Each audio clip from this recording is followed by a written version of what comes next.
Union পরিষদের মাধ্যমে শুনতে পারলাম যে এখানে বাড়ি ফ্ল্যাট হবে, মোংলা কর্তৃপক্ষ বাড়ি ফ্ল্যাট করবে।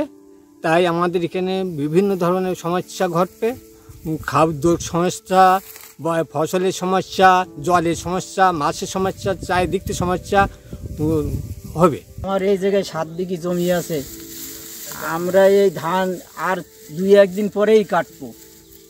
আর এই জায়গায় শুনতেছি যে বালি ভরাট দেবে, বালি ভরাট দিলে আমরা আমাকে ছাল মাই বউ নিয়ে আমরা না খেয়ে মরে যাব। আমরা কোনোদিন জমিতে যাচ্ছি না, দেখেন আমরা ধান খুঁজে খাই, আমরা অল্প একটু জমি জমা করে আমাকে পেট বাঁচে, আমরা কোনোদিনও ওই জমি আমার জমি দিতে রাজি না। এই বিলের ভিতরে আমারও জমি আছে, আমাদের আর কি সবারই আছে, কিন্তু আমাদের এই জমিটুকুই সার, এই হচ্ছে আমাদের জীবিকা নির্বাহের একমাত্র রাস্তা।